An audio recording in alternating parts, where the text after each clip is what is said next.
អម្រាខ្មោចនាងអម្រាគឺជាក្មេងស្រីក្រីក្រម្នាក់ដែលមានរូបសម្រស់ស្រស់ស្អាតនិងមានសន្តានចិត្តល្អនាងរស់នៅជាមួយឪពុកម្ដាយនៅក្នុងខ្ទមតូចមួយដែលចាស់ទ្រុឌទ្រោមដំបូលប្រក់ស្លឹកត្នោតធ្លុះធ្លេររហែកខ្យល់បក់ស្ទើរតែរលំទៅហើយថ្ងៃមួយមានយុវជនកំឡោះពីរនាក់តុលានិងវិចិត្របានមកពីទីក្រុងភ្នំពេញមកលេងកម្សាន្តនៅជើងភ្នំគូលែនដើម្បីមើលទេសភាពធម្មជាតិដ៏ស្រស់ត្រកាលនៅទីនោះពេលមកដល់តុលានិងវិចិត្របានមកស្នាក់នៅក្នុងភូមិពពករដ្ឋក្នុងផ្ទះពូរបស់តុលាដែលរស់នៅក្នុងភូមិពពករដ្ឋនោះហើយក៏នៅមិនឆ្ងាយពីខ្ទមរបស់នាងអម្រាផងដែរដោយអ្នកទាំងពីរបានជិះម៉ូតូធំមួយម្នាក់និងបានដាក់ស៊ីម៉ាំងម៉ូតូដែលឮសូរកឹងរំពងខ្លាំងជាទីបំផុតនិងបានរំខានទៅដល់អ្នកភូមិប្រុសស្រីទាំងអស់ដែលបានធ្វើឲ្យអ្នកគ្រប់គ្នានៅក្នុងភូមិមិនសូវចូលចិត្តតុលានិងវិចិត្រនោះឡើយប៉ុន្តែពួកគេទាំងពីរនាក់ក៏មិនខ្វល់នោះដែរតែងតែជិះម៉ូតូនៅក្នុងភូមិទៅវិញទៅមកអាងខ្លួនជាកូនអ្នកមានអ្នកទីក្រុងធ្វើរឹកអាងចាងខែងរែងដោយគិតថាក្មេងនៅក្នុងភូមិសម្រាយមិនដល់ពួកគេនោះឡើយបន្ទាប់ពីតុលានិងវិចិត្របានស្នាក់នៅក្នុងផ្ទះពូរបស់គេបានពី3ថ្ងៃនៅក្នុងភូមិពពករដ្ឋនោះទើបពួកគេទាំងពីរនាក់បានឃើញនាងអម្រាជិះកង់នៅពីមុខផ្ទះពូរបស់ខ្លួនដែលបានជិះកង់ទៅតូបចាប់ហួយក្បែរនោះតុលានិងវិចិត្របានឃើញនាងអម្រាមានសម្រស់ស្អាតក៏បានសួរនាំពូរបស់ខ្លួនពេលនោះពូរបស់តុលាបានរៀបរាប់អំពីគ្រួសារនាងអម្រាទៅកាន់ក្មួយរបស់គាត់ប្រាប់អស់គ្មានសល់បន្ទាប់ពីអ្នកទាំងពីរដឹងស្ថានភាពគ្រួសារនាងអម្រាហើយតុលានិងវិចិត្របានជិះម៉ូតូម្នាក់មួយទៅរកនាងអម្រានៅតូបចាប់ហួយនិងបានជិះម៉ូតូត្រឡប់មកវិញគ្រឿងកង់នាងអម្រាសងខាងហើយបាននិយាយអួតសំញែងទៅកាន់នាងអម្រារៀងខ្លួនប៉ុន្តែនាងអម្រាមិនតបមិនស្ដីមិនចូលចិត្តអ្នកទាំងពីរនោះឡើយបានធ្វើឲ្យតុលានិងវិចិត្រអាក់អន់ក្នុងចិត្តនិងក្រោធខឹងនាងអម្រាជាខ្លាំងច្រើនថ្ងៃកន្លងមកទៀតមានពិធីបុណ្យនៅក្នុងវត្តនាងអម្រាបានយកនំបន្តិចបន្តួចដែលម្ដាយរបស់នាងបានធ្វើយកទៅលក់នៅក្នុងវត្តអារាមរបស់នាងដែលអ្នកភូមិបានប្រារព្ធពិធីបុណ្យនៅទីនោះដើម្បីបានប្រាក់បន្តិចបន្តួចផ្គត់ផ្គង់គ្រួសារលុះដល់យប់ជ្រៅបន្តិចនាងអម្រាបានជិះកង់តែម្នាក់ឯងដែលដប់កញ្ជើនំត្រឡប់មកពីវត្តទៅខ្ទមរបស់នាងក្នុងស្ថានភាពងងឹតសូន្យឈឹងរកផ្លូវមើលមិនចង់ឃើញរហូតនាងបានជិះមកដល់ផ្លូវវាលស្រែមួយដ៏សែនស្ងាត់ជ្រងំស្រាប់តែមានមនុស្សប្រុស2នាក់បានចាប់កង់របស់នាងពីខាងក្រោយរីឯម្នាក់ទៀតបានឈរនៅពីមុខនិងបានស្ទុះរត់មកខ្ទប់មាត់នាងជាប់រួចហើយបានចាប់បីសែងនាងអម្រាទៅដំបូកដើមត្នោតមួយនៅកណ្ដាលវាលស្រែពេលទៅដល់នាងអម្រាបានទូញយំអង្វរទៅកាន់អ្នកទាំងពីរនិងបានរៀបរាប់ទាំងទឹកភ្នែកហើយនាងក៏ដឹងច្បាស់ថាអ្នកទាំងពីរនាក់នោះគឺជាតុលានិងវិចិត្រនោះឯងប៉ុន្តែ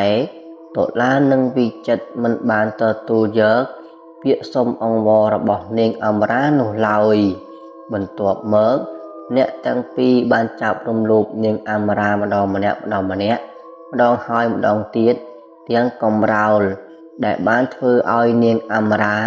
ខំប្រឹងរើបំរាស់និងរងការឈឺចាប់ឧបមាហុសនឹងថ្លែងបន្តិចក្រោយមកតុលានិងវិចិត្របានចាប់រំលោភនាងអម្រាឆ្អែតឆ្អន់ហើយដោយខ្លាចគេដឹងអ្នកទាំងពីរបានចាប់ក្បាលនាងអម្រាជ្រមុជទៅនឹងទឹកភក់សន្ទូងនៅក្នុងស្រែរហូតនាងដាច់ខ្យល់ស្លាប់ទាំងវេទនាជាទីបំផុតរួចហើយ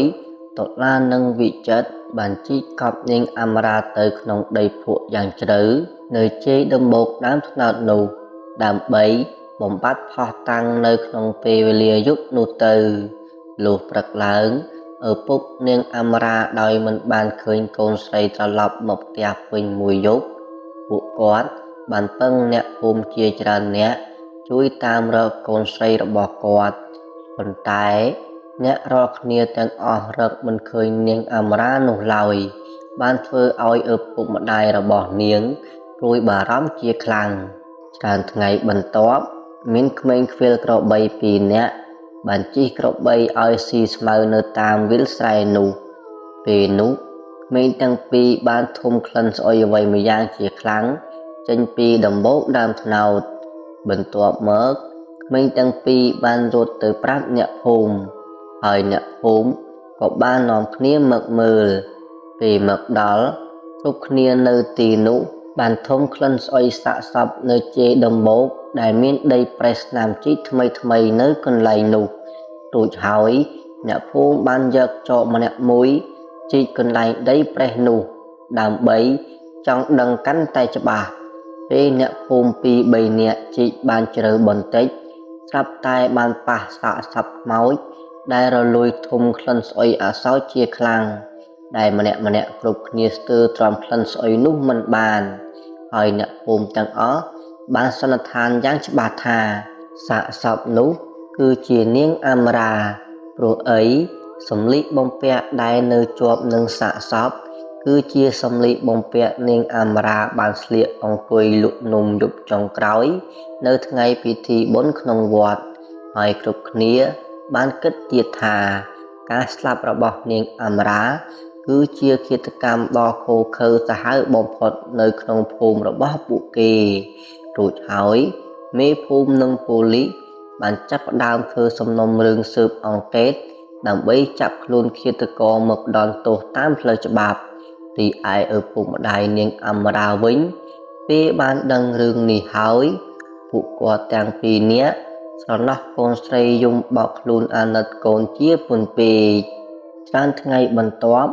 ប៉ូលីសនៅតែស៊ើបអង្កេតរកឃាតករមិនទាន់ឃើញនៅយប់មួយរំលងអាធ្រាត្រ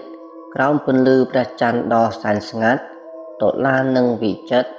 បានត្រឡប់មកពីផឹកស៊ីវិញនៅចុងភូមិយ៉ាងសប្បាយរីករាយដោយគិតថាស្អែកនឹងវិលត្រឡប់ទៅភ្នំពេញវិញលុះពួកគេទាំងពីរនាក់ជិះចិត្តដល់ផ្ទះគូរបស់ពួកគេម៉ូតូវិចិត្របានរលត់ពេលនោះ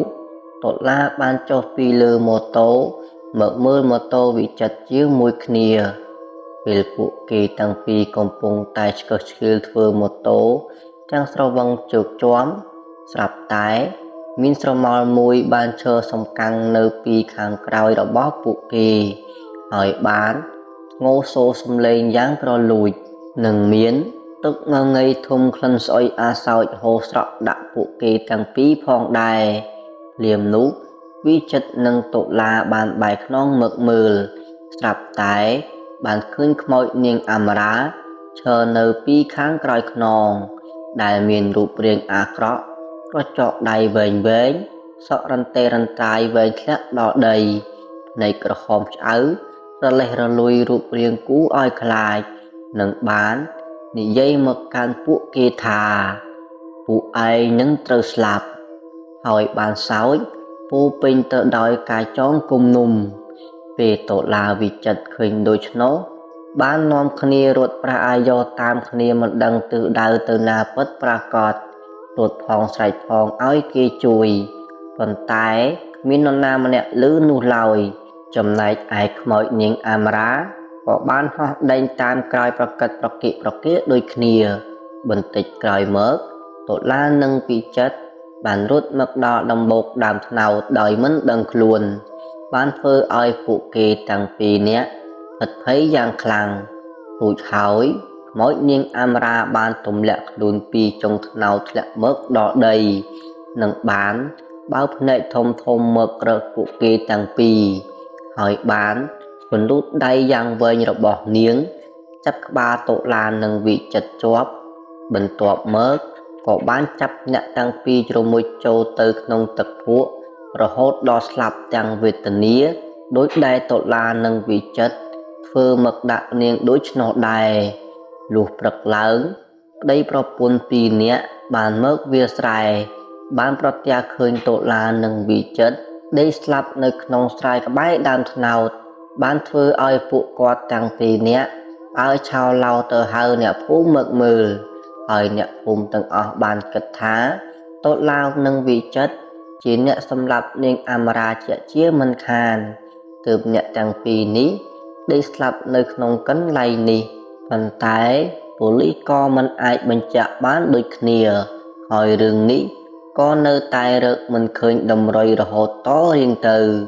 មួយខែក្រោយមកទៀតខ្មោចនាងអមរាក៏ចាប់ផ្ដើមលើងបន្លែកអ្នកភូមិគ្រប់គ្នាមិនថាថ្ងៃឬយប់ឲ្យតែដើរឆ្លងកាត់ដំបូកដើមត្នោតនោះបានធ្វើឲ្យអ្នកភូមិមនុស្សម្នានៅក្នុងភូមិពើក្រត់ទាំងអស់ខ្លាចរអាខ្មោចនាងអមរាគ្រប់គ្នា